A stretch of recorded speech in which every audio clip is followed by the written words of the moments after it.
In a glittering Manhattan ballroom, surrounded by champagne glasses and designer gowns, sat a man who had everything money could buy, but felt completely invisible. Caleb Westwood, once the king of Wall Street, now watched life from the sidelines of his wheelchair, forgotten in the corner while the world danced around him. Until a single mother in a simple dress approached and asked the question that would change everything. Would you like to be my partner tonight? If this story has already captured your heart, give it a like, subscribe to our channel, and let us know in the comments where you're listening from. And if you feel it's worth your time, hit that totally worth it button. Your support means everything and helps us keep bringing you stories like this one. The sound of clinking glasses echoed through the grand ballroom of the Plaza Hotel, a crystalline symphony that mixed with the elegant murmur of 300 guests dressed in their finest attire. The air was heavy with expensive perfumes and the delicate scent of white orchids that adorned each table, creating an atmosphere of sophistication that only money could buy. But for Caleb Westwood, sitting in his wheelchair in the farthest corner of the ballroom, this golden paradise had transformed into a personal purgatory. He adjusted the cuff of his Armani tuxedo shirt for the third time in 5 minutes, a nervous tic he'd developed since the accident. The fine fabric brushed against his skin with a softness that once comforted him, but now only reminded him of how everything had changed. His hands, which once commanded financial empires with the precision of a conductor, now trembled imperceptibly whenever he felt the curious and pitying stares of others. "Poor thing," whispered a female voice behind him, followed by a theatrical sigh. "Remember how he used to be? So vibrant." Caleb closed his eyes for a moment, trying to block out words that seemed to pierce his skin like needles. Vibrant. That's how they used to describe him, the young Wall Street prodigy, who by age 28 had already built an empire that rivaled centuries-old dynasties. Now, at 30, he was just the billionaire in the wheelchair, a melancholy curiosity that inspired more pity than respect. The music grew louder as the band began playing at last, and Caleb watched couples gracefully make their way to the dance floor. Every step he witnessed was a painful reminder of something he would never do again. His legs, once strong and sure, were now just dead weight beneath the discreet blanket his assistant had insisted on placing. "Caleb, what a surprise to see you here." He turned to find Richard Hamilton, a former business rival who now greeted him with a smile that didn't reach his eyes. Richard's wife, a blonde woman Caleb vaguely recognized from social events, watched with that expression he'd learned to hate, a mixture of morbid curiosity and poorly disguised discomfort. "Richard," Caleb replied, forcing a smile he'd practiced in the mirror. "Of course I'd be here. James is an old friend." Yes, of course." Richard nodded vigorously, as if enthusiastic agreement could somehow dispel the tension in the air. "And how are you handling everything?" The question hung between them like toxic smoke. How was he handling it? With the nightmares that woke him every night, reliving the moment when the car flipped on the wet road, with the deafening silence of his penthouse apartment, which used to be filled with Victoria's laughter and wedding plans that would never come to fruition, with the loneliness that consumed him like acid, corroding his confidence day by day. "I'm fine," he lied softly, his words sounding hollow even to his own ears. "Life goes on, doesn't it?" Richard's wife touched her husband's arm, a subtle but clear signal that it was time to leave. "Well, it was. Good to see you, Caleb. Take care of yourself." And just like that, they were gone, leaving Caleb alone again with the weight of his own company. He watched Richard whisper something in his wife's ear as they walked away, and wondered if he was becoming the topic of yet another pitying conversation about how the mighty fall. A waiter approached with a tray of champagne, but Caleb waved him away. Alcohol would only intensify the melancholy that already threatened to swallow him whole. Instead, he directed his gaze to the dance floor, where the groom, James, was spinning his new wife in a perfect movement that drew applause from the guests. Caleb remembered when he and James were young and invincible, making grand plans in New York bars until the early hours. "We're going to conquer the world," they used to say, toasting with cheap beers and expensive dreams. James had conquered his peace, a successful tech company, and now a beautiful wife. And Caleb? He had conquered everything and lost what truly mattered: His hand instinctively touched the inner pocket of his jacket, where he kept a small wrinkled photo of Victoria. It was from their last trip together to Santorini, where he had planned to propose. She was laughing in the photo, her golden hair dancing in the Mediterranean wind, completely unaware of the future that awaited them.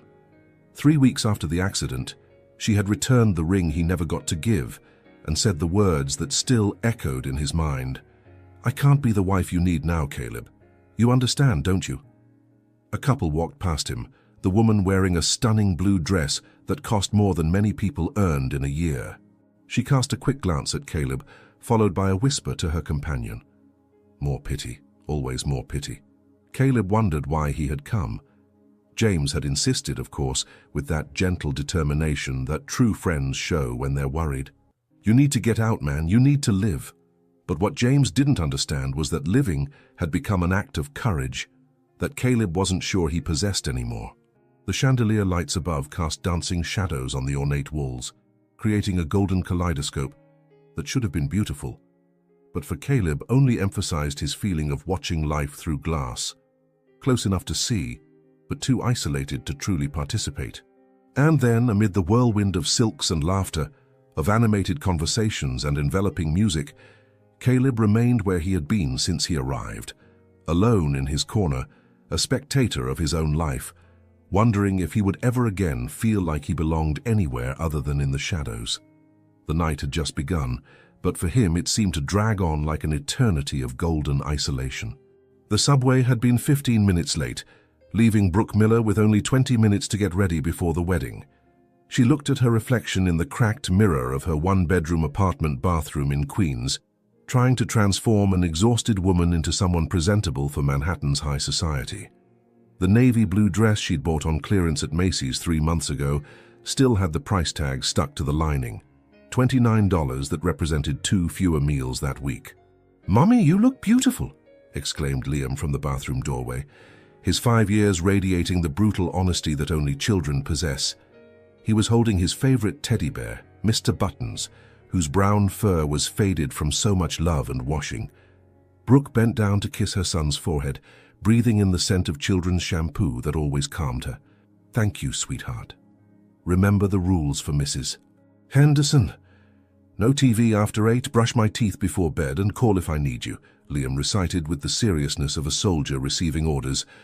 "But why can't you take me?" The innocent question pierced Brooke's heart like a blade. How do you explain to a child that she was just a last-tier guest, that her distant cousin Sarah had included her name on the list only out of family obligation, that events like this were worlds where people like them simply didn't belong? "It's an adults-only event, baby, but I promise I'll come back with a piece of cake for you." The taxi she'd ordered would cost half her weekly food budget, but taking the subway in that dress and borrowed heels would be a disaster waiting to happen. As she watched Manhattan's buildings become increasingly imposing through the foggy window, Brooke wondered for the 100th time why she had accepted the invitation. Maybe because, for one night, she wanted to pretend she was someone different, someone who belonged in elegant ballrooms and sophisticated conversations, someone who didn't check her card balance 3 times before buying groceries, someone who didn't wake up at 4 in the morning worried about electricity bills and daycare tuition.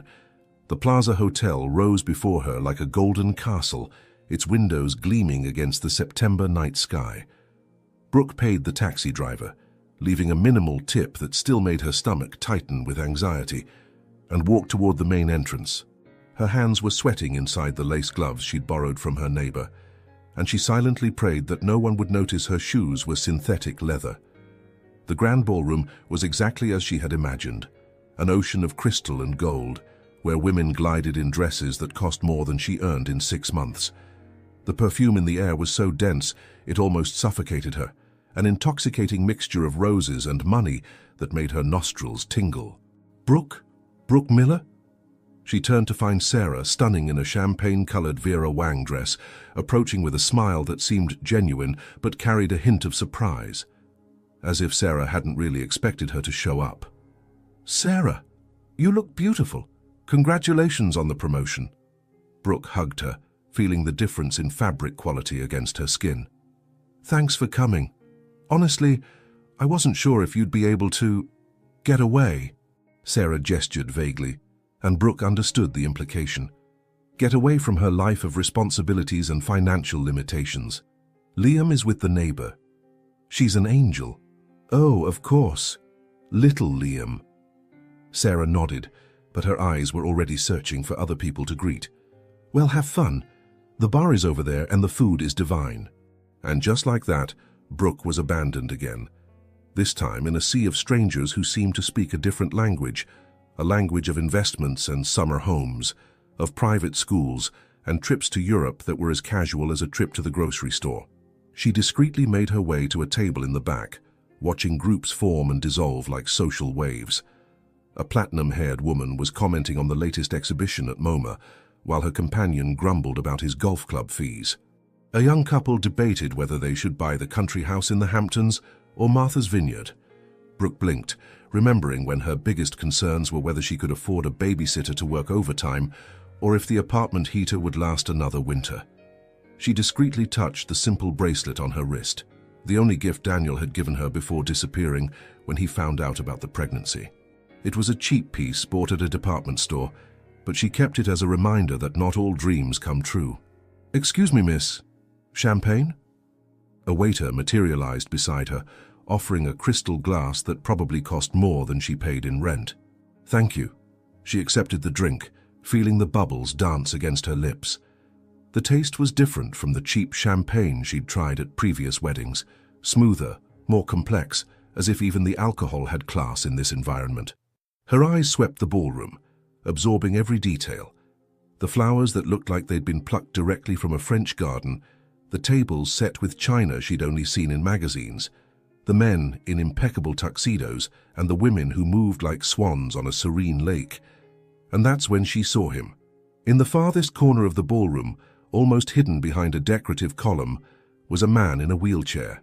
He wore a tuxedo that was clearly custom-made, and even from a distance Brooke could see that he possessed the kind of presence that commanded attention. But there he was, completely alone, watching the party, as if it were a movie he couldn't pause.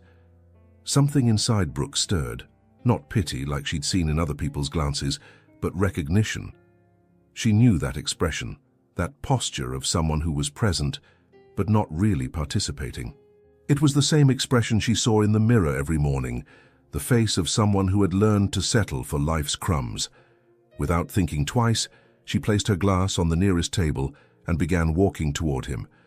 Her legs trembled slightly, not from nervousness but from determination. For once in her life, she wouldn't be the person forgotten in the corner. For once, she would be the one who approaches.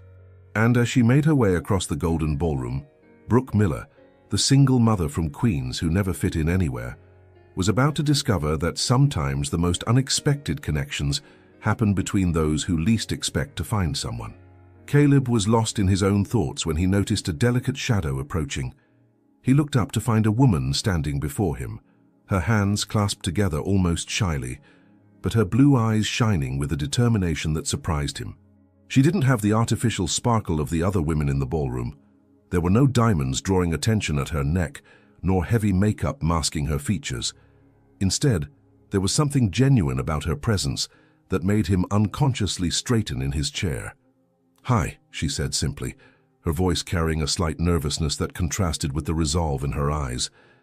"I know we don't know each other, but would you like to be my partner tonight?" The words hung in the air between them like an impossible question. Caleb blinked, certain he had misunderstood. No one approached him with invitations like that, especially not beautiful women who seemed to have chosen to be there by their own will, not out of social obligation or morbid curiosity. "I'm sorry." He tilted his head slightly, his voice coming out rougher than he intended. "Are you talking to me?" Brooke felt a blush rise up her neck, but she didn't back down. There was something in his expression, a mixture of surprise and caution, that made her realize her intuition was right. He wasn't used to gestures of genuine kindness. "I am, yes." She moved a step closer, the gentle scent of her cheap body lotion mixing with the expensive aroma of his aftershave. "My name is Brooke. Brooke Miller, and you seem to be the only person in this place who isn't pretending to have fun." A genuine smile, the first of the night, bloomed on Caleb's lips. It had been months since anyone had spoken to him so directly, without the layer of pity or discomfort that usually accompanied social interactions. "Caleb," he replied, extending his hand. "Caleb Westwood. And you're right. I'm definitely not pretending to have fun." When their hands touched, a subtle electric current passed between them. Her hand was small and calloused, hands that worked, that knew effort, but her grip was firm and warm. His was smooth but strong, long fingers that still carried the memory of commanding empires, even though they now trembled almost imperceptibly. "So," Brooke said, not releasing his hand immediately, "what do you say? Want to escape from this wall and come with me to the dance floor? I promise I won't step on your feet." The comment could have been devastating coming from anyone else, but the way she said it, with gentle humor and self-awareness, made Caleb let out a genuine laugh. A laugh that echoed from somewhere deep inside him, a place he had forgotten existed. "You know that I—" He gestured vaguely toward his chair, the smile wavering for a moment. "I know you're in a wheelchair," Brooke completed gently. "And I know it might seem strange, but I saw how you were watching everyone having fun and I thought maybe we could have fun together, in a different way." Caleb studied her face, looking for signs of what he had learned to recognize. Pity disguised as kindness, morbid curiosity masked as interest, or worse yet, calculated opportunism. But all he saw was raw sincerity and something he couldn't completely identify. Perhaps hope. "Why would you do this?" The question came out before he could censor it. "I mean, why approach me when you could be talking to anyone here?" Brooke looked around the ballroom for a moment, observing the elegant groups that formed and dissolved like carefully choreographed social configurations. When her eyes returned to him, there was a vulnerability in her expression that made him lean slightly forward. "Because," she said slowly, "sometimes the most interesting person in the room is the one sitting alone, watching. And because," she hesitated, biting her lower lip, "because I know what it's like to feel invisible in places like this." The raw honesty of her response hit him like a punch to the stomach. When was the last time someone had recognized his humanity instead of his disability? When was the last time someone had seen him as a complete person instead of an object of pity? "You don't look invisible to me," he said softly, his voice carrying a sincerity that surprised him. "Well," Brooke smiled, and the entire ballroom seemed to get a little brighter. "You don't look invisible to me either. So what do you say? Should we show these people how it's done?" Caleb looked at the dance floor where couples spun in perfect harmony, their expensive clothes catching the chandelier lights like a human kaleidoscope. For a moment, the familiar voice of insecurity whispered in his mind. People will stare, they'll whisper, they'll judge. But then he looked again at Brooke, at the genuine hope in her eyes, at the hand she had extended in his direction. "Are you sure?" he asked, his voice low. "People will stare, they'll talk." "Let them stare," Brooke replied with a conviction that surprised him. "Let them talk. The only opinion that matters is ours." Something inside Caleb broke, a barrier he had carefully built around his heart in recent months. For the first time since the accident, someone was asking him to just be himself, not the diminished version the world expected to see. "All right," he said, his hand finding the control of his chair. "But only if you promise me one thing." "What?" "Promise me you won't feel sorry for me if I manage to make you laugh." The smile that lit up Brooke's face was like sunrise after a long, dark night. "I promise," she said, beginning to walk beside him toward the dance floor. "But only if you promise me you won't feel sorry for me if I trip over my own dress." And so, as they moved together through the golden ballroom, two strangers who had recognized each other in the shadows were about to discover that sometimes life's most transformative moments begin with the simplest question: "Would you like to be my partner?" The dance floor seemed to expand infinitely before them as Caleb moved his chair with precise movements, Brooke walking gracefully beside him. The rumble of conversations gradually diminished, replaced by lower whispers and stares that pierced their backs like invisible needles.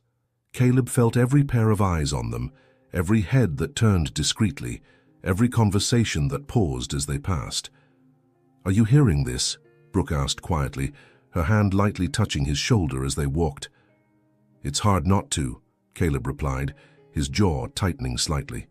The whispers came from all directions like a malicious chorus. What does she think she's doing? Poor thing, she must be desperate.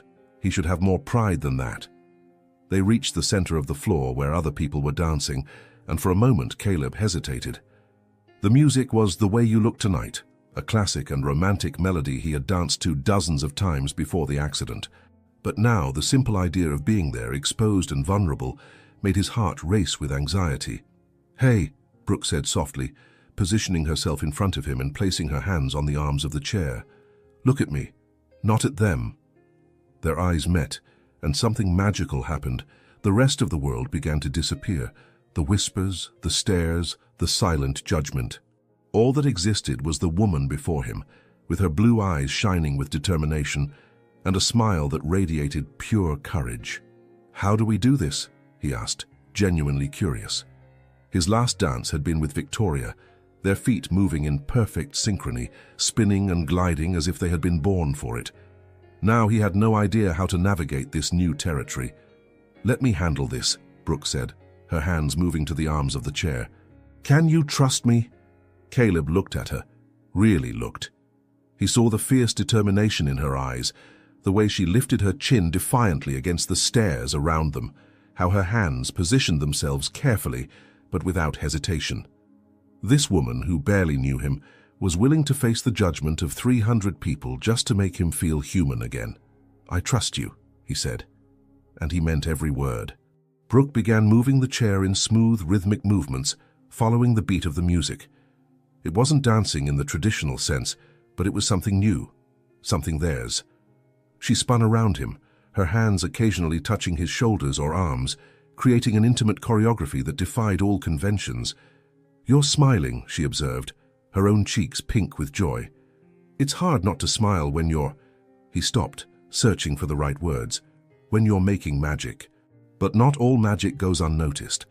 Victoria Ashford, his ex-fiancée, appeared at the edge of the floor, her red Chanel dress demanding attention like a war flag. She was arm in arm with her new companion, Marcus Webb, an old business rival of Caleb's. "My God," Victoria murmured loud enough to be heard. "This is embarrassing to watch." Marcus laughed cruelly. "Pathetic. The man lost more than his legs in the accident. Apparently he lost his dignity too." The words cut through the air like blades, and Caleb felt his body stiffen involuntarily. Brooke, who had heard every word, stopped moving and looked directly at Victoria with a cold fury that Caleb would never have expected from someone so gentle. "Excuse me," Brooke said, her voice clear and firm. "Do you two have a problem?" Victoria blinked, clearly not expecting to be confronted by a stranger wearing a clearance dress. "I'm sorry." "I asked if you have a problem," Brooke repeated, taking a step toward the couple, "because if you have something to say about my dance partner, I'd like you to say it to our faces." The ballroom around them seemed to have stopped. Conversations ceased, glasses stopped halfway to lips, and everyone turned to watch the unexpected confrontation between the working-class woman and Manhattan's elite. "Brooke," Caleb said quietly, "you don't need to—" "Yes, I do," she interrupted, her eyes never leaving Victoria. "Because apparently some people here have forgotten what basic manners are." Victoria quickly composed herself, her smile turning venomous. "Dear, you clearly don't understand the situation. Caleb and I have history. I'm just concerned about the embarrassment he's going through." "The only embarrassment here," Brooke replied with lethal calm, "is grown people acting like spoiled children on a playground." Marcus stepped forward, his face red with indignation. "Listen here, Miss Miller, Brooke Miller." She extended her hand ironically. "And you are?" "Marcus Webb, and I suggest you go back to your own lives and stop worrying so much about ours." Brooke cut him off. "Unless your own lives are so empty that you need to comment on two people having fun together." A murmur ran through the crowd. Some people seemed shocked by Brooke's audacity, others clearly impressed. Caleb watched it all in growing admiration.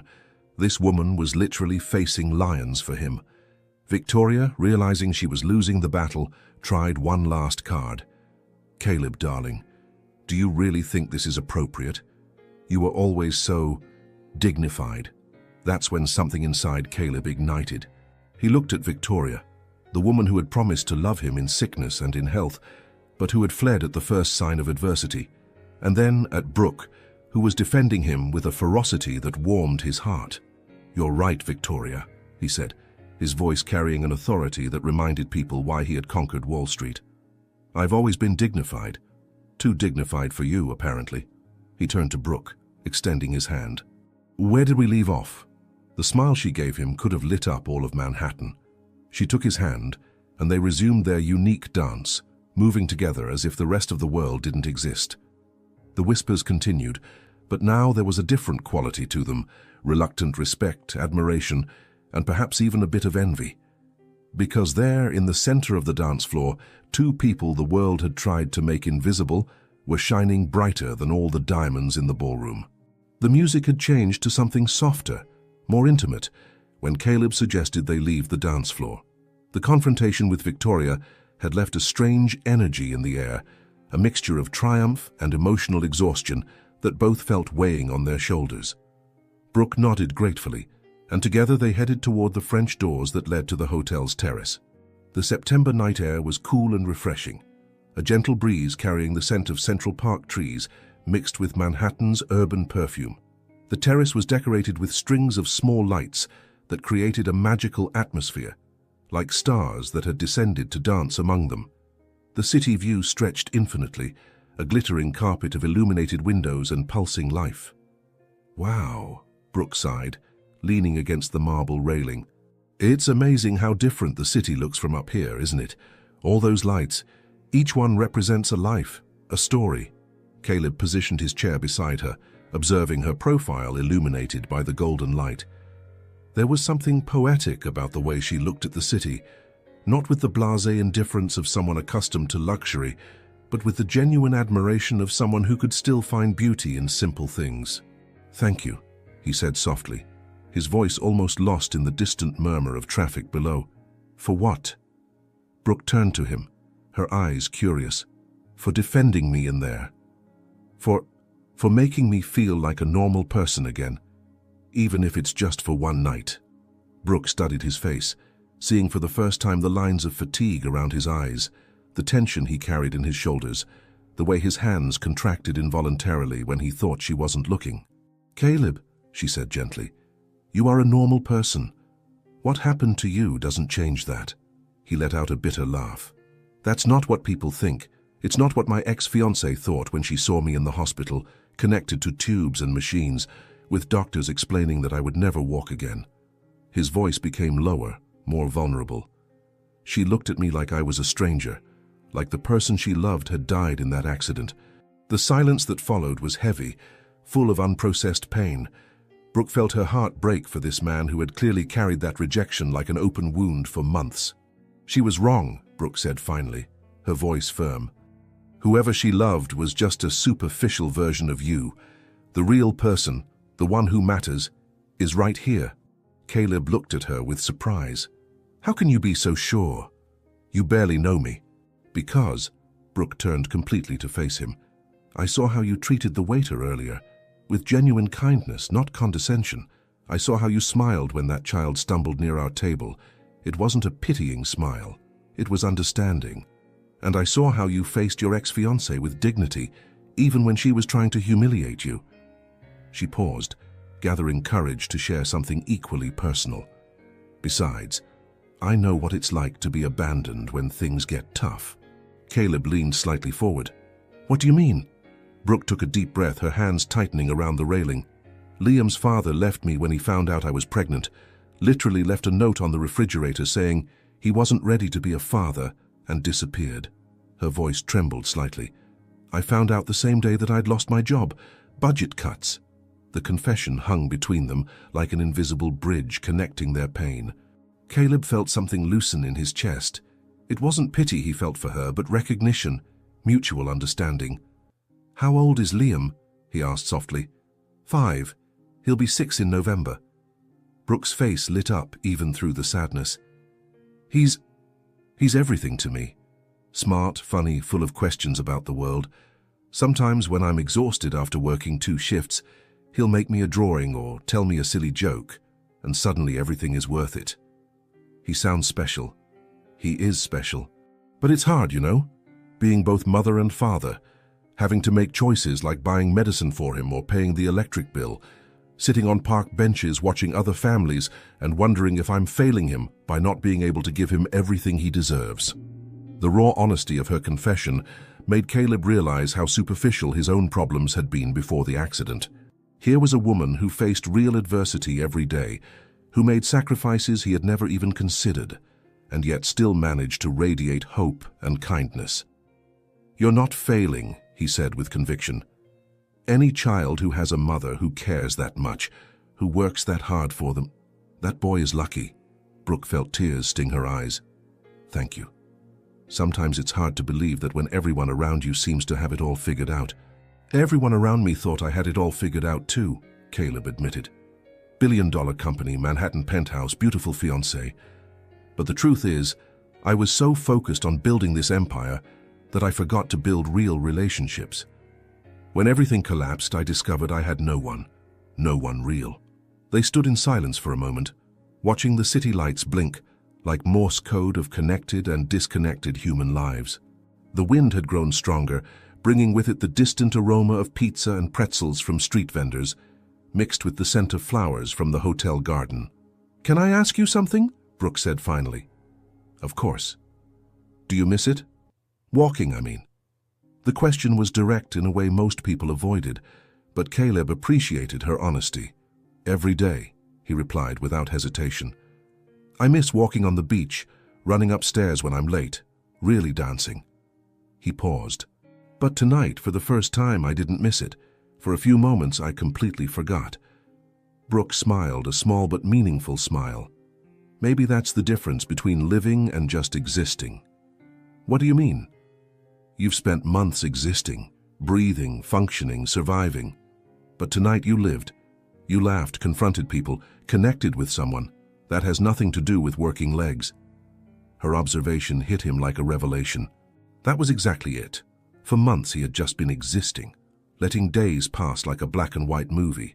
But there, on that terrace, talking with a woman he had met just 2 hours ago, he felt colors returning to the world. "And you?" he asked. "What makes you live instead of just exist?" Brooke thought for a moment, her eyes returning to the city lights.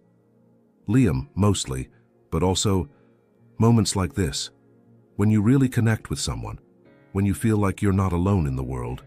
A comfortable silence settled between them, full of understanding and unspoken possibilities. The sound of music from the ballroom reached them like a distant echo, reminding them that there was a world beyond that terrace. But for now, that small space illuminated by stars was enough. 3 weeks had passed since the night at the plaza, and Caleb found that his mind wandered constantly to Brooke Miller. They had exchanged numbers that night, and since then had maintained long phone conversations that stretched into the early hours. There was something addictive about the way she laughed at his jokes, the way she shared stories from her day at the cafe where she worked, the disarming honesty with which she spoke about her struggles and hopes. Today he had finally gathered the courage to suggest a proper date. But when Brooke mentioned she couldn't find a babysitter for Liam, Caleb surprised himself by saying, "Bring him along. I'd like to meet him." Now, sitting in his wheelchair in Central Park, near the playground close to the lake, Caleb felt nervousness fluttering in his stomach. He wasn't just nervous about seeing Brooke again, but about the prospect of meeting the child who was clearly the center of her universe. What if Liam felt uncomfortable? What if he asked embarrassing questions? What if... "Caleb!" He turned to find Brooke walking toward him, wearing faded jeans and a simple cotton blouse that made her look years younger. But it was the child beside her who caught his attention. Liam Miller was small for his 5 years, with brown hair tousled by the wind and blue eyes identical to his mother's. He held firmly to Brooke's hand with one of his hands, and in the other carried a faded teddy bear. "Liam," Brooke said gently when they got close, "this is my friend Caleb, who I told you about." Liam studied Caleb with the curious intensity typical of children, his eyes taking in the wheelchair without any trace of discomfort or strangeness. To him, it was simply another detail about this new adult in his life. "Hi, Caleb," Liam said with the adorable formality of a well-mannered child. "Mommy said you have a super special car." Caleb blinked, confused, until he saw Brooke blush slightly. "She said that?" "She said you have wheels like a race car, but just for you." Liam took a few steps closer, his curiosity overcoming any initial shyness. "Can I see?" "Liam," Brooke began, but Caleb smiled. "Of course you can." He adjusted his position in the chair. "What do you want to know?" "Is it fast?" Liam asked, his eyes shining with interest. "Very fast." "Want to see?" Before Brooke could protest, Caleb had moved his chair in a quick circle around them. His skills developed over the months, making the movement fluid and impressive. Liam let out a laugh of pure joy, clapping his hands. "Wow! Do it again!" "Only if you promise not to tell your mom I'm showing off," Caleb said conspiratorially, winking at Brooke, who was trying not to laugh. "I promise," Liam whispered back, getting into the game. They spent the next hour in the park, and Caleb discovered that being with Liam was surprisingly easy. The child didn't see disability where adults saw limitation. He saw possibilities where others saw obstacles. When Liam suggested they go feed the ducks at the lake, he naturally assumed Caleb would come along without questioning logistics or accessibility. "Mummy, can I give some of my sandwich to the ducks?" Liam asked when they sat on a bench near the water. "Just a little piece, baby. Ducks can't eat too much bread." Liam carefully unwrapped his peanut butter and jelly sandwich, dividing it into small pieces with the precision of a scientist. Caleb watched, fascinated by the seriousness with which the child approached the task. "Caleb," Liam said, offering him a piece, "do you want to feed the ducks with me? It's more fun when two people do it together."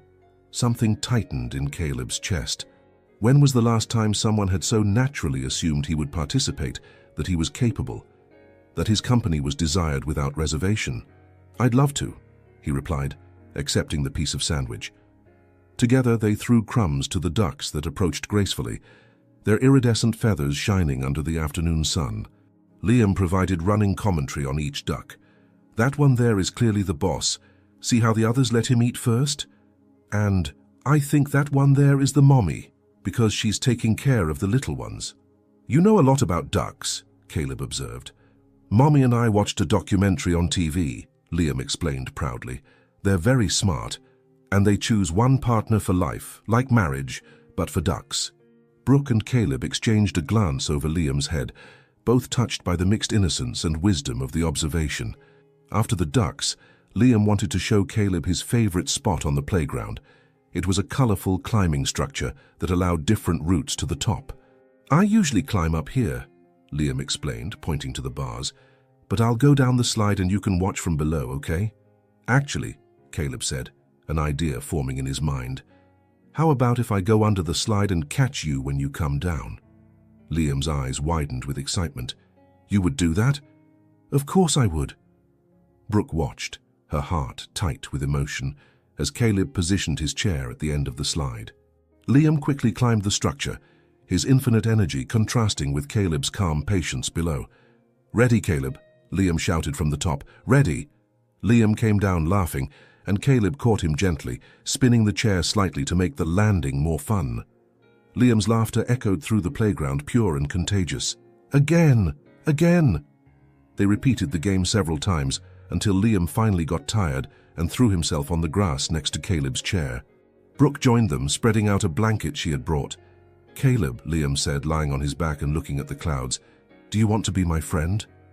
The question, asked with the direct sincerity of a child, hit Caleb like lightning. "I would love to be your friend, Liam." "Good," Liam smiled, turning on his side to look at him. "Because you're funny, and you play with me, and you make Mommy smile in a different way." "A different way how?" Caleb asked, curious. "She smiles with her eyes too when she talks about you," Liam explained with the unexpected wisdom of children. "Before she only smiled with her mouth." Brooke felt tears sting her eyes, touched by her son's perceptive observation. Caleb looked at her, indeed seeing that smile, the one that reached her eyes and made them shine like stars. "Liam," Brooke said softly, "how about we take a walk around the lake before we go home?" "Can I push Caleb's chair?" Liam asked immediately. "Only if he doesn't mind," Brooke replied, looking questioningly at Caleb. "I'd love for you to help me," Caleb said, and he meant every word. And so they walked or rolled around the lake, Liam helping to push the chair while chattering about school, about his teddy bear Mr. Buttons, about how he wanted a dog when he got older. To any observer, they looked exactly like what they were beginning to become, an improvised family, united not by blood, but by something stronger: choice, affection, and the simple magic of people who find each other exactly when they need each other most. Caleb's office at the top of the Westwood financial skyscraper had always been his sanctuary. Glass walls offered a panoramic view of Manhattan, while mahogany furniture and modern art created an atmosphere of discreet power. But on this October Monday, the space felt more like a gladiator arena than a refuge. Seated in leather chairs arranged like an impromptu tribunal were the most influential people in Caleb's life. His mother, Eleanor Westwood, elegant and inflexible in her Chanel suit. His personal attorney, Harrison Mitchell, whose worried expression rarely appeared on his experienced face. And Marcus Webb, who had managed to get a meeting through mutual business concerns. "Caleb, darling," Eleanor began, her voice carrying the smooth but cutting tone he'd known since childhood. "We need to talk about this situation you've gotten yourself into." "Situation?" Caleb repeated, adjusting his position behind the desk. "If you're referring to Brooke, she's not a situation. She's a person who has become important to me." Harrison leaned forward, his fingers interlaced. "Caleb, I understand you're going through a difficult period of adjustment, but we have to consider the implications. This woman, her background, her financial situation, could be seen as what?" Caleb's voice had a coldness that made his employees step back. "As opportunism," Marcus completed bluntly. "You're a vulnerable man, Caleb. Rich, alone, dealing with dramatic changes. She saw an opportunity and grabbed it." The silence that followed was tense as a violin string about to snap. Caleb looked at each face around him, seeing distorted reflections of his own insecurities in their worried expressions. "Do you know her?" he asked calmly. "Have you spent time with her? Talked to her?" "We don't need to," Eleanor replied, her hand adjusting the pearl on her necklace. "We did a basic background check. Brooke Miller, 26 years old, single mother, works at a cafe in Queens. 2 community colleges, no degree. Rent late 3 times in the past year." Each word was uttered like evidence in a trial, and Caleb felt anger growing in his chest. "So you hired a private investigator to spy on a woman whose only crime was being kind to me?" "Caleb," Harrison intervened diplomatically, "it's not a matter of crime. It's a matter of protection. You have responsibilities to the company, to investors, to your family. A relationship like this." "A relationship like this what?" Caleb leaned forward, his voice low and dangerous. "A relationship with someone who works for a living, someone who knows the real value of things." Marcus let out a bitter laugh. "Real value? Caleb, wake up. She saw you at that wedding, alone, vulnerable, and calculated an opportunity. Women like her always do this." "Women like her." Caleb repeated the words slowly, letting their poison settle in the air. "And what kind of woman is that, Marcus? You know what I'm talking about. Poor, desperate, willing to do anything for financial security." Marcus leaned back in his chair, confident in his cruelty. "And with a child to support, the motivation becomes even clearer." Eleanor nodded gravely. "Darling, I'm not questioning your feelings, but you have to admit the circumstances are suspicious. A woman appears out of nowhere exactly when you're most vulnerable." "She didn't appear out of nowhere," Caleb said, his voice loaded with emotion he was struggling to control. "She approached me because she saw someone alone and offered companionship. No agenda, no expectations." "No expectations?" Marcus laughed again. "Caleb, do you really believe a woman like her has no expectations when she gets involved with a billionaire? You may be in a wheelchair, but your credit card still works perfectly." The comment hit Caleb like a physical slap. The casual cruelty, the reduction of everything he had felt with Brooke to a financial transaction, the implication that he had nothing but money to offer, all of it combined into a perfect storm of pain and fury. "Get out," he said quietly. "Caleb, don't be dramatic," Eleanor began. "I said get out." His voice echoed through the office, carrying an authority that reminded everyone why he had built an empire before age 30. "Marcus, I want you out of my office now." Marcus stood slowly, his expression a mixture of venomous satisfaction and contempt. "You're going to regret this, Caleb. When she shows her true colors, when she asks for money, when she starts making demands. Remember this conversation." After Marcus left, a heavy silence settled in the office. Eleanor studied her son's face, seeing the pain he was trying to hide. "Son," she said more softly, "I just want to protect you. You've been through so much this year. And you think Brooke is taking advantage of that?" Caleb asked, his voice tired. "I think you're vulnerable," Eleanor replied honestly. "And vulnerable people sometimes see what they want to see instead of what's really there." Harrison cleared his throat. "Caleb, maybe we could suggest a period of reflection. Some time to objectively evaluate the situation." "Period of reflection." Caleb repeated the words as if they were poisonous. "You want me to step away from someone who makes me happy because you think she's using me?" "We want you to protect yourself," Eleanor said firmly. "If she really cares about you, she won't disappear just because you took some time to be sure." "And if you're wrong," Caleb asked, "what if she's exactly who she seems to be? A good woman trying to raise her child alone who happens to care about me?" "Then," Harrison said carefully, "she'll understand your need for caution and wait." But even as the words were spoken, Caleb could feel seeds of doubt being planted in his mind. What if they were right? What if his vulnerability was blinding him? What if Brooke was really calculating every smile, every touch, every moment of intimacy? The afternoon dragged on after Eleanor and Harrison left, leaving Caleb alone with his torturous thoughts. He looked at his phone several times, wanting to call Brooke, but Marcus's words echoed in his mind. "You may be in a wheelchair, but your credit card still works perfectly." When the phone finally rang at 6 in the evening, showing Brooke's name, Caleb hesitated for the first time since they'd met. When he finally answered, his voice sounded strange, even to his own ears. "Hi," she said, and he could hear the smile in her voice. "How was your day?" "Complicated," he replied, and something in the quality of his voice made her smile disappear. "Is everything okay? You sound different." And there it was, the genuine concern in her voice, the care that couldn't be faked. But his family's words echoed in his mind, planting seeds of doubt he couldn't completely ignore. "Brooke," he began, and then stopped, not knowing how to continue without sounding like he was accusing her of something. "Caleb, you're scaring me. What happened?"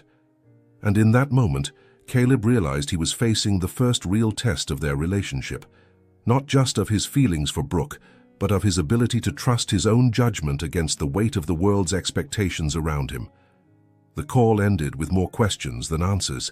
Caleb had mumbled something about needing time to think and complicated business matters, leaving Brooke holding the phone in her small Queens apartment with a growing emptiness in her stomach. Her intuition, sharpened by years of disappointments, whispered that something had fundamentally changed, that the unspoken words were more important than those that were said. In the days that followed, the silence between them became a growing chasm. Caleb responded to her messages with short, polite sentences, as if he were talking to a distant acquaintance.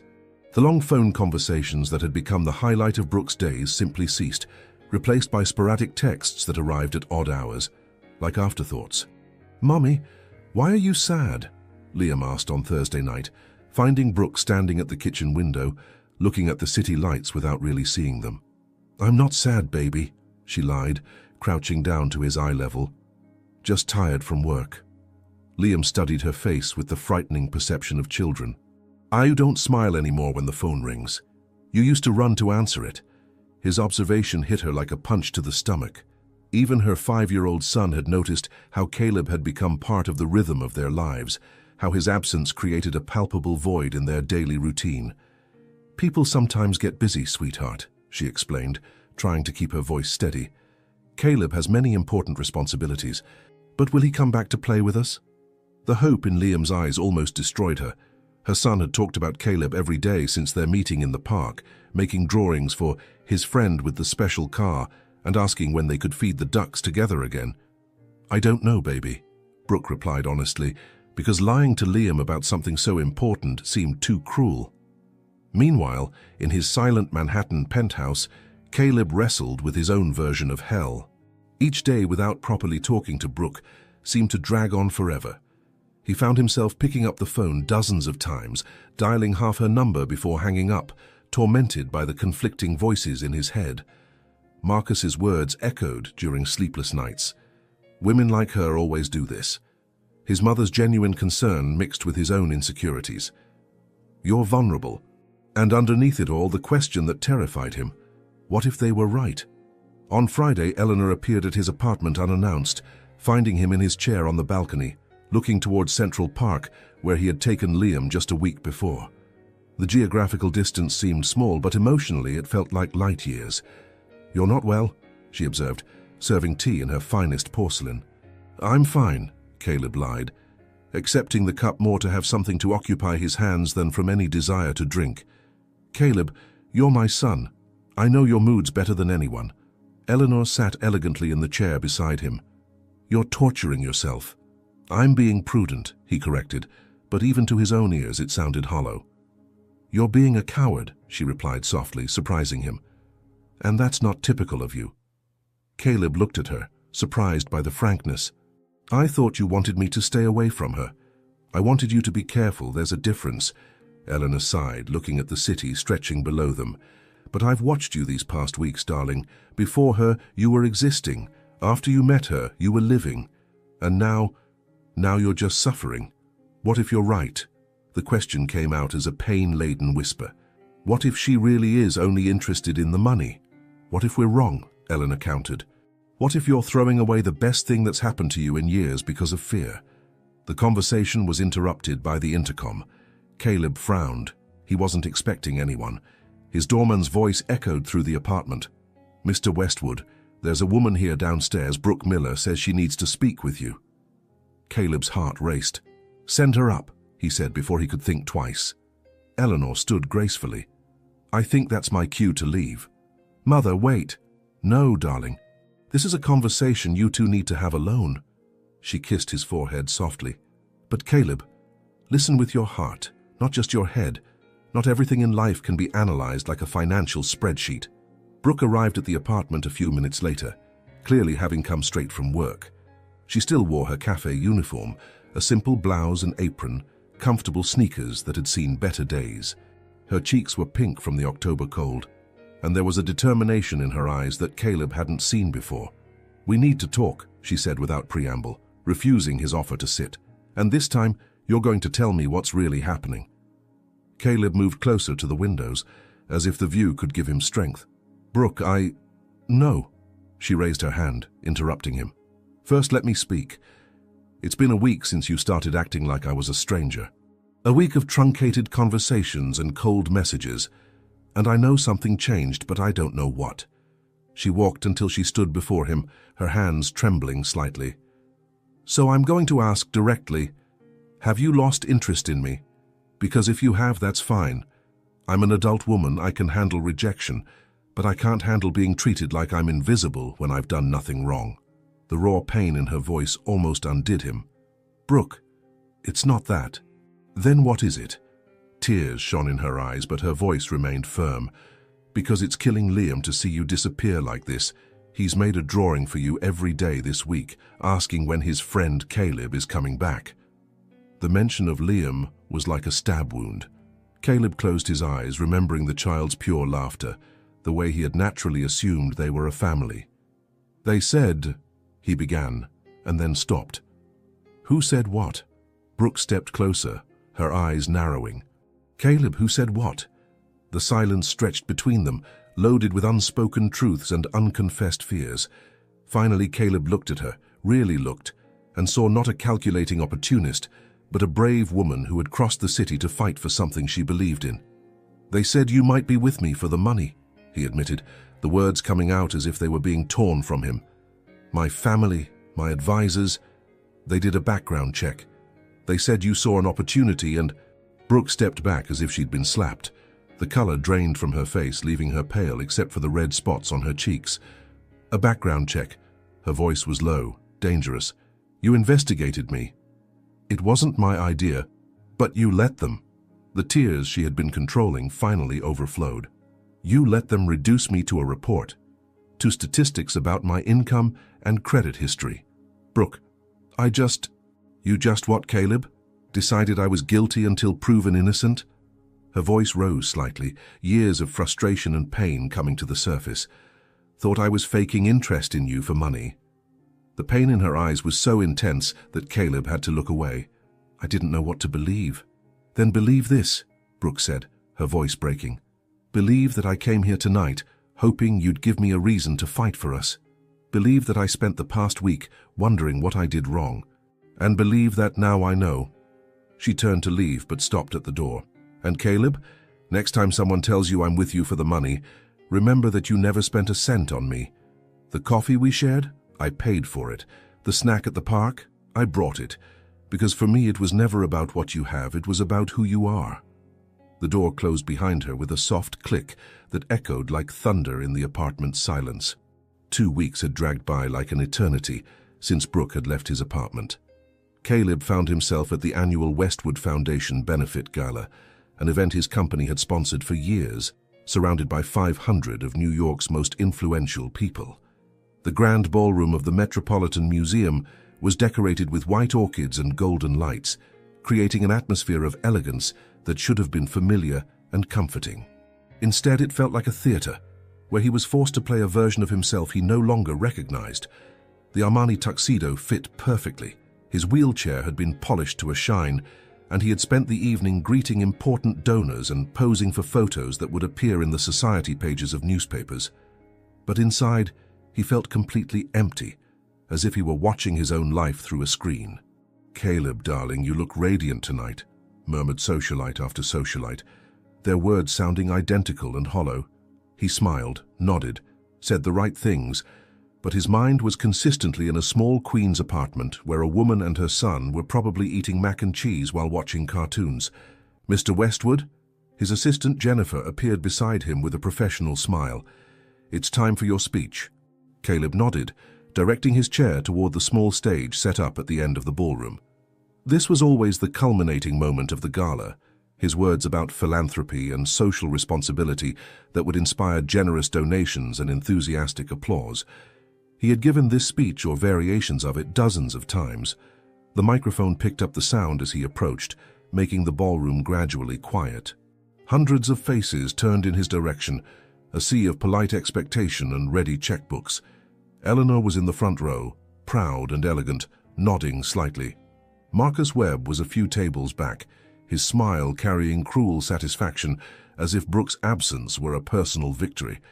"Good evening," Caleb began, his voice echoing clearly through the sound system. "Thank you for being here tonight to support the Westwood Foundation and our work with needy families throughout the city." Polite applause followed. He continued with the usual statistics. How many families had been helped, how many children had received scholarships, the quantifiable impact of their collective generosity. But as he spoke, his words began to sound strange to his own ears, as if they were being said by someone else. "And that's why we continue our mission to help those most in need in our community," he said, reaching what would normally be his conclusion. But then, something changed. The prepared words died in his throat, replaced by something more urgent, more real. "But tonight," he continued, surprising even himself, "I want to talk about something different. I want to talk about judgment." A murmur passed through the ballroom. Eleanor frowned, clearly confused. This wasn't the speech she had reviewed. "A few weeks ago I met a woman, a single mother who works at a cafe in Queens, raising her son alone, fighting every day to do what's right with limited resources." His voice became stronger, clearer. "And some people in my life told me I should be careful of her." The ballroom was completely silent now, the attention palpable. Caleb could see Marcus shifting uncomfortably in his chair. "They told me she must be interested in my money. That women like her, women who work, who struggle, who know the real value of things, are automatically suspect when they're interested in men like me." He paused, his eyes sweeping the ballroom, and I listened. Eleanor was pale, her hands clasped in her lap. "I listened because I was afraid of being vulnerable, afraid of trusting, afraid that my disability made me an easy target for unscrupulous people." His voice carried a raw emotion that made the ballroom seem smaller, more intimate. "But you know what I discovered?"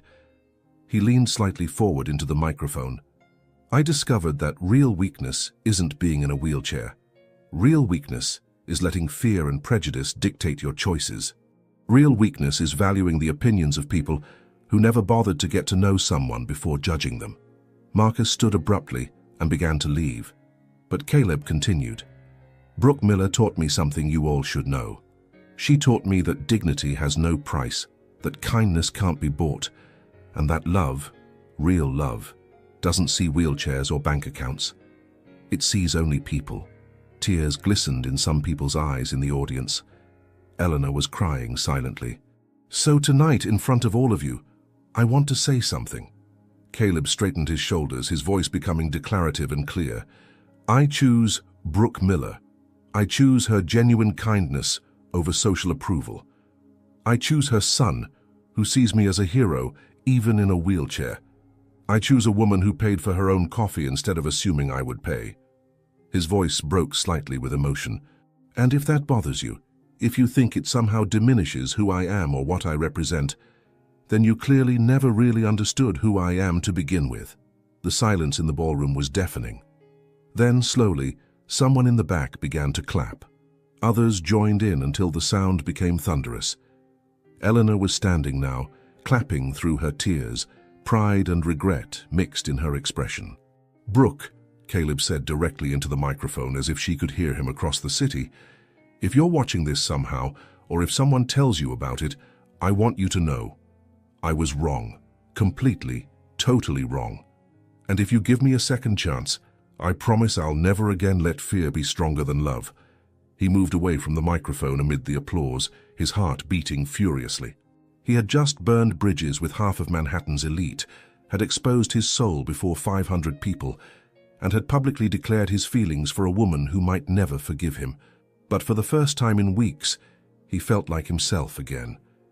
Jennifer ran to him as he left the stage. Mr. Westwood, your phone has been ringing for 5 minutes. It's Brooke Miller. Caleb looked at the phone in his trembling hands, seeing her name flashing on the screen. On the other end of the line was either forgiveness or final goodbye. And for the first time in his life, Caleb Westwood wasn't trying to control the outcome. He just hoped that love would be enough. The small cafe in Queens where Brooke worked had never seen such commotion. Local news cameras crowded outside, reporters tried to get interviews, and curious onlookers stopped to peek through the fogged windows. Caleb's speech at the gala had gone viral on social media overnight, transforming the humble Miller's Corner Cafe into the epicenter of a love story that New York couldn't stop talking about. But inside the cafe, the only thing that mattered was the conversation happening at the corner table, where Caleb had waited 3 hours for Brooke's shift to end. Their hands were intertwined on the scratched formica table, 2 coffees cooling between them, as they spoke with the raw honesty that only almost losing someone can bring. I should have trusted you from the beginning, Caleb said for the 10th time, his voice heavy with regret. I should have trusted what I felt, what I saw in your eyes, and I should have stayed and fought instead of running away, Brooke admitted, her tears finally dry after a whole night of crying. But Caleb, you have to understand. I grew up believing that people like me don't deserve people like you. When your family did that investigation, it just confirmed all my fears. People like you, Caleb repeated softly, are exactly the people I should have in my life. Real people with real hearts who make me want to be a better version of myself. Liam was coloring quietly at a nearby table, occasionally looking up with the intuitive wisdom of children who know when not to interrupt important adult conversations. But Caleb could see the expectation in his little eyes, the hope that his special friend would return to their lives. What do we do now? Brooke asked, vulnerability coloring her voice. Because I can't go through this again, Caleb. I can't let Liam get attached to you if you're not sure. Caleb looked around the small cafe, the mismatched chairs, the handwritten menu, the smell of honest coffee mixed with the aroma of homemade donuts. It was the complete opposite of the elegant restaurants where he used to dine, and it was perfect. Home, he said suddenly. What? This place feels like home. You feel like home. He squeezed her hands. Brooke, I want to build a life with you. A real life, not a performance for Manhattan society. Before she could respond, Liam appeared beside the table, his drawing in his small hands. "Caleb, you came back." He climbed onto the chair next to Caleb, completely ignoring the cameras outside. "Look what I made for you." The drawing showed 3 stick figures holding hands. A woman with long hair, a man in something that was clearly a wheelchair, and a small child between them. Above them, Liam had written in shaky letters, "My family." Caleb looked at the drawing, then at Liam, then at Brooke, and felt something break in his chest. Not from pain, but from pure possibility. "Liam," he said carefully, "would you like it if I asked your mom to marry me?" Liam's eyes widened. "Does that mean you'd be my daddy?" "If you want me to be." "Yes!" Liam shouted, jumping from the chair and doing a victory dance that drew laughter from everyone in the cafe. Caleb looked at Brooke, who was smiling through her tears. "That was the most unorthodox proposal in history," she said. "So what's the answer?" "The answer," Brooke said, leaning in to kiss him softly, "is yes. 1,000 times. Yes." 6 months later, the small church in Queens was decorated with simple but beautiful flowers, daisies and white roses that Brooke had chosen for being cheerful, like our story. The venue was a fraction of the size of the elegant venues where Manhattan's elite normally married, but it was filled with people who truly mattered: Brooke's co-workers, Queen's neighbors, a few true friends of Caleb's, and Eleanor, who had become a devoted, improvised grandmother to Liam.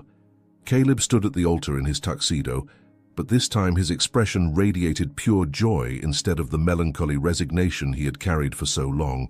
Beside him, Liam stood serious in his little tuxedo, fulfilling his role as ring-bearer with the solemnity of someone who takes responsibilities very seriously. When the doors opened and Brooke appeared, Caleb felt his heart stop. She wore a simple but elegant dress she had found at a vintage boutique, her hair loose falling over her shoulders, carrying a bouquet of daisies. She didn't look like a fairy tale princess. She looked like something better. She looked like herself, radiant and real. The ceremony was intimate and personal, with vows they had written themselves. Brooke promised to love you not despite your challenges, but through them, while Caleb swore to build a family based on true love, not society's expectations. But it was at the end, when it came time for the kiss, that something happened that no one expected. Caleb looked at Brooke, then at Liam, then at the smiling faces of everyone who loved them. And then, slowly, he placed his hands on the arms of his chair. "Caleb," Brooke whispered, "you don't need to—" "I want to," he said firmly. "I want this to be your memory, the day your husband stood up for you." With strength that came not just from his arms, but from pure determination, Caleb pushed himself up. His legs trembled, couldn't fully support his weight, but for a moment, one glorious and impossible moment, he stood before the woman he loved. The kiss that followed was witnessed by applause and tears, by a church full of people who understood they had just seen something magical. It wasn't magical because Caleb had stood up. It was magical because it represented the strength we find when we have something real to fight for. When he sat back down, Liam ran to hug them both, and for the first time in his life, Caleb Westwood knew exactly where he belonged. Not in a luxurious penthouse or an office at the top of a skyscraper, but there, in the arms of a family that had chosen love over convenience, courage over fear, and each other over everything else. Later, at the small reception in the parish hall, as he watched Brooke dance with Liam under simple party lights, Caleb realized he had found something no amount of money could buy. A place where he was loved, not for what he owned, but for who he was. And on the wall behind him, framed with pride, was Liam's stick figure drawing. 3 figures holding hands with the word family written in childish letters, but with a love that was completely adult, completely real, and completely his. The man who had started alone in the corner of a ballroom finally had everything he had always looked for, but never knew he needed. Not just someone to love, but someone who loved him back, unconditionally and forever. Sometimes the most beautiful stories begin in the most forgotten corners of life's ballrooms. Caleb found in Brooke not just a partner, but a teacher, someone who showed him that true strength doesn't come from standing up, but from having the courage to be vulnerable. That real love doesn't see limitations, only possibilities, and that a family doesn't need to be perfect to be complete. In the end, he discovered that what matters most isn't how we arrive in the arms of those we love, but what we do when we finally get there. And perhaps, deep down, we're all looking for someone who sees us not for what we have or what we lack, but simply for who we are. Because sometimes all someone needs is to be seen. If this story touched your heart, give it a like, subscribe, and tell us in the comments where you're listening from. And if you felt it was really worth listening to, click that totally worth it button. Your gesture makes all the difference and helps us keep bringing you stories like this one.